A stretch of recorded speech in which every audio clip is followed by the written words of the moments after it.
Hello Physical Fiends, it is Monday and you are wondering where is the Let's Get Physical video for this week. Well, there are no games this week, so it would be a pretty awkward video to make. However, instead of doing this week's games, I've instead decided to do some hyped physical releases, not only for Switch but other consoles too. Physical releases I am excited about for the future, and also I asked my producers over on Patreon if there were any games that they were particularly hyped for too. So it is a mix of my picks, their picks, and of course I will be doing the community spotlight at the end. Let's take a look at some hyped physical releases for 2026. Fatal Frame 2 Crimson Butterfly Remake. Okay, this is disappointing that it is a game key on Nintendo Switch 2, but it is releasing as a proper physical on Xbox Series X and PlayStation 5. The name is exactly what you should expect, a remake of what I believe is considered the best entry in the Fatal Frame franchise. I am a fan of the series, but I've not played this one as of yet. I love this kind of slow-paced Japanese horror. I find them genuinely terrifying. Taking photos of ghosts using an old-ass camera to battle them, good stuff, and I will be picking up on PlayStation 5 when it lands on March 12th.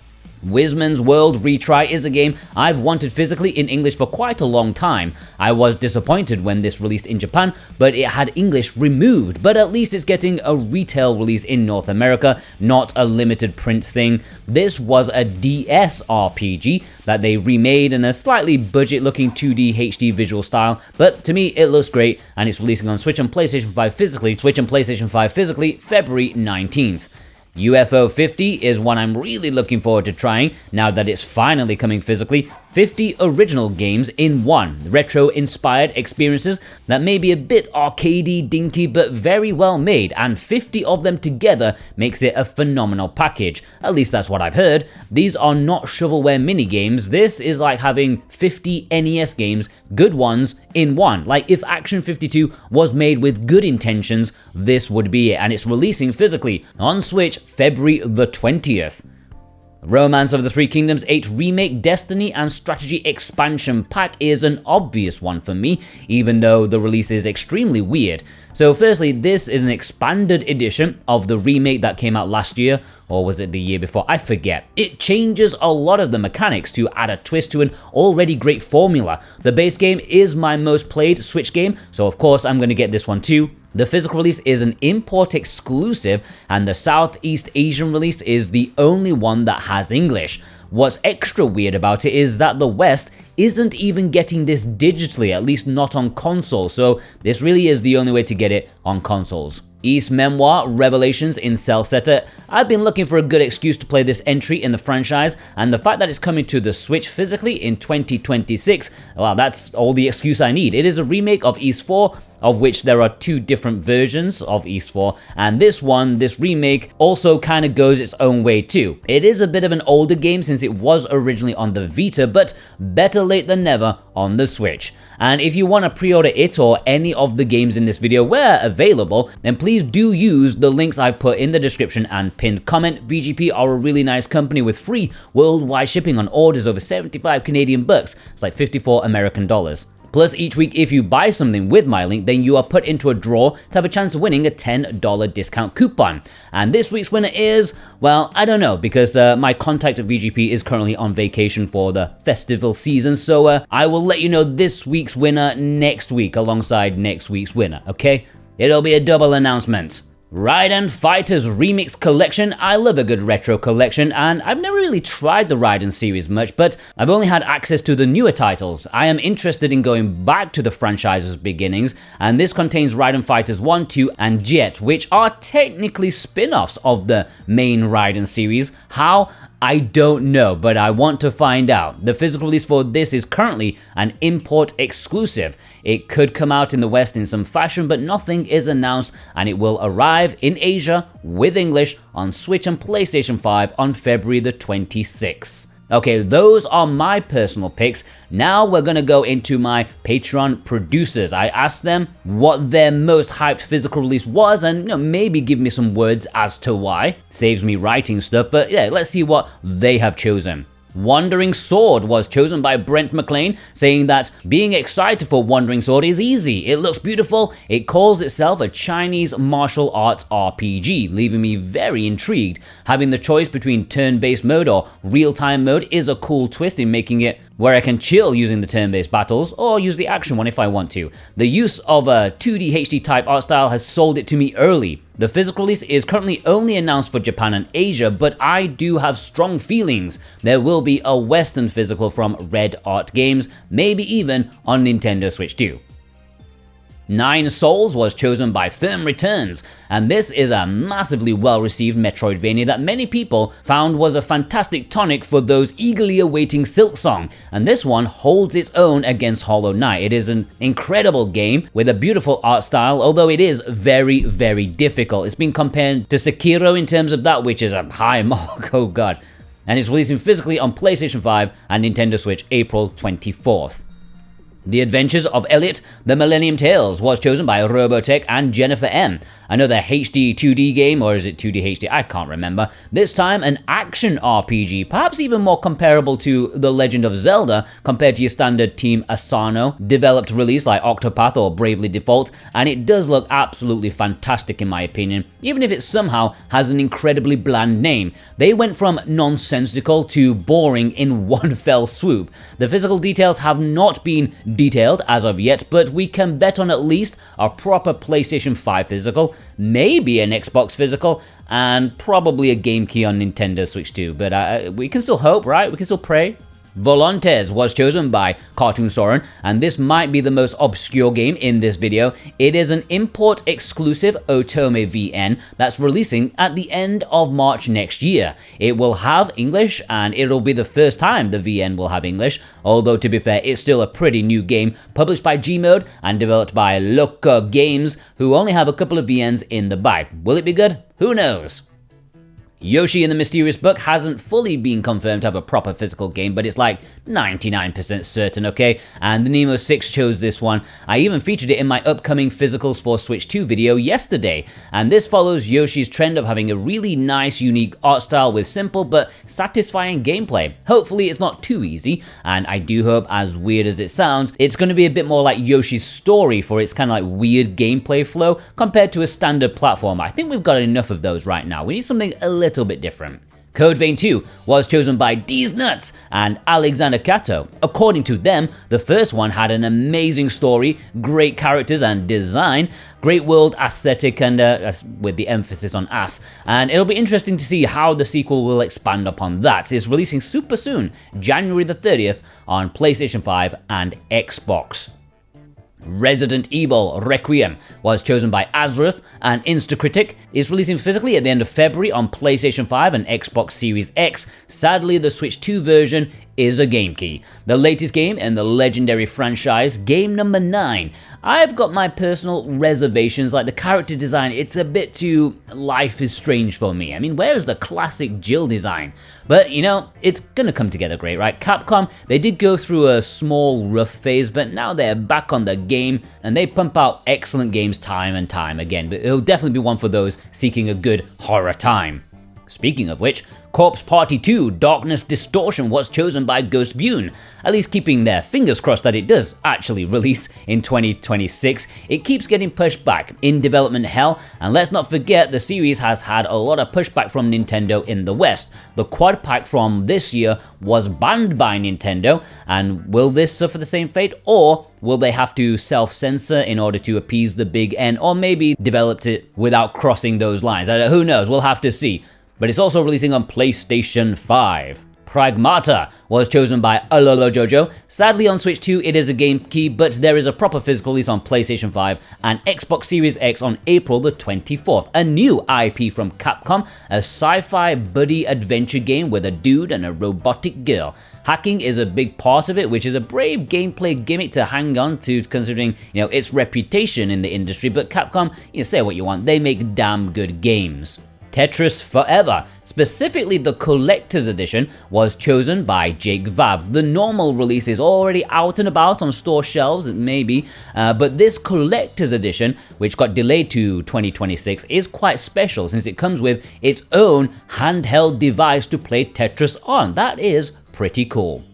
The Legend of Heroes Trails Beyond the Horizon was chosen by Adamantium, who said that the Trail series is one of his favorite modern JRPG franchises, and he's excited to see the culmination of so many story arcs. And yes, I am jealous, I should probably start playing them at some point. This is releasing on Nintendo Switch, PlayStation 4, and PlayStation 5 on January the 15th. There is also a Switch 2 game key coming. Is there anything more depressing as a combination than a JRPG and a game key?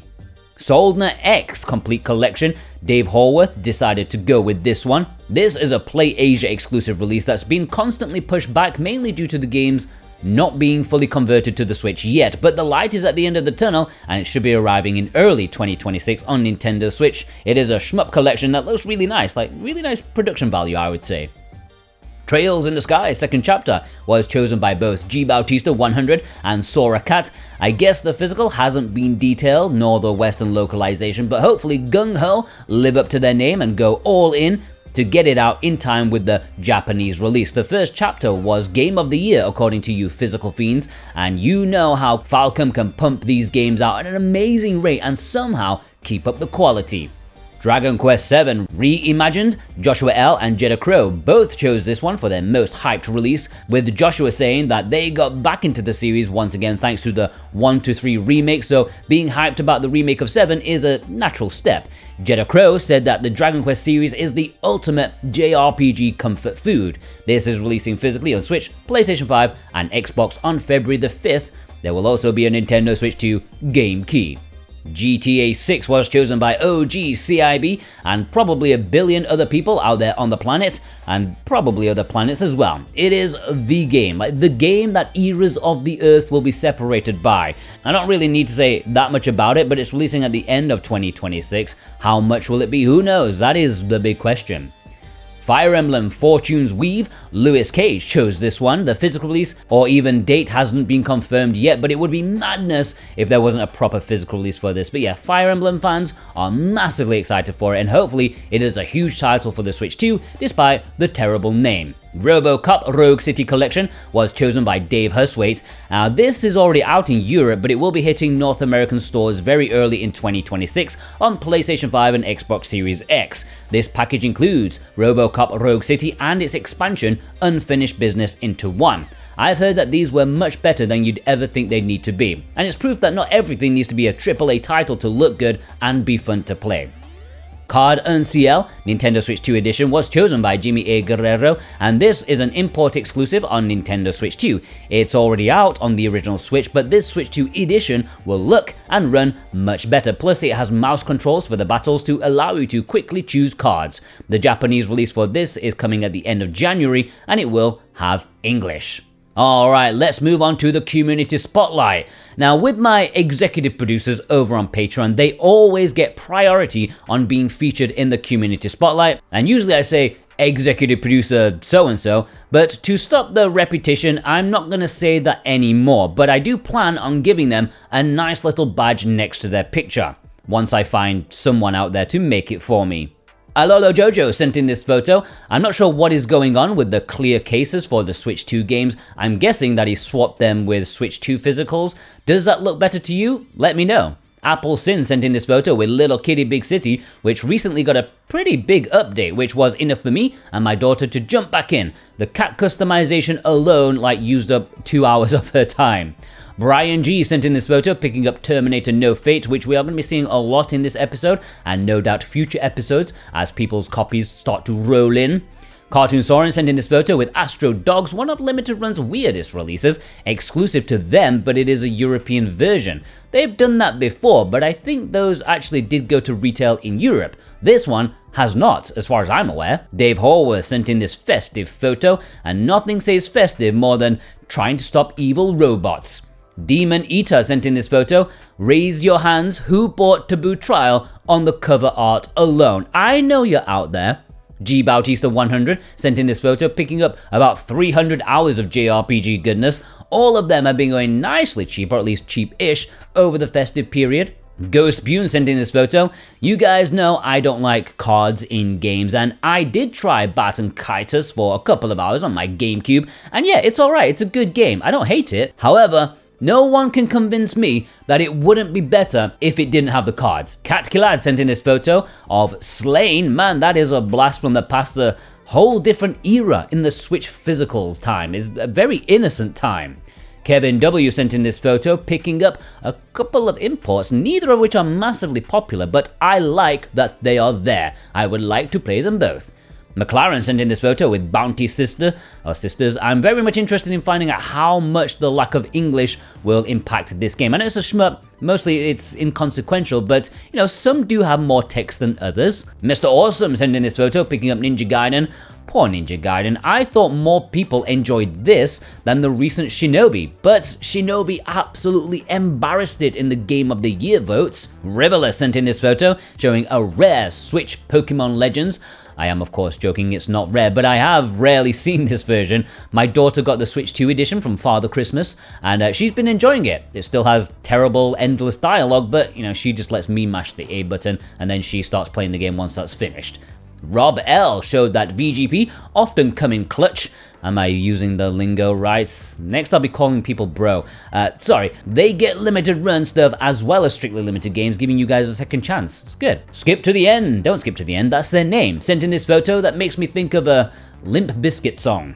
Sora Cat sent in this photo with a couple of Otome VNs, which must be selling well. It's quite a niche genre, and translating all of that dialogue cannot be cheap, but they keep pumping them out. Sully sent in this photo with a double helping of Wizardry. I love that white cover art. It's like a leather book or something, like a sofa. I don't know, it looks comfy. Twig E sent in this photo with a game I've not thought about in a very long time. Guns of Mercy. Wow, that also takes me back to the past with these physical videos. I love these like legacy physicals popping up from time to time. Alright, let's have a roundup. Bent S. Axeru. Madhawk 110. Lindsay S. Andrew R. Devil Angel. Pericles M. The One. Cultured Weeb. Kresalak. Jax 197. Burning Kitsune Mask. Theo. Corey Kill. Bub. Max 1216. Needless Dragon. If you want to send me your photos, the details are on the screen right now. Which physical games are you hyped about? Please let me know in the comments below. I would like to know what you are excited about, because maybe I will cover them, right? If loads of people are excited about one game, I will be more inclined to take a look at it myself. If you want to pre-order any video games or any games that are in stock, please do so via the links below. I do greatly appreciate that. It helps me in the best way possible, and I hope you all have a fantastic day, a fantastic new year. I don't know if I'm going to have a video tomorrow or not, or the day after, but we'll see. Take care, yeah?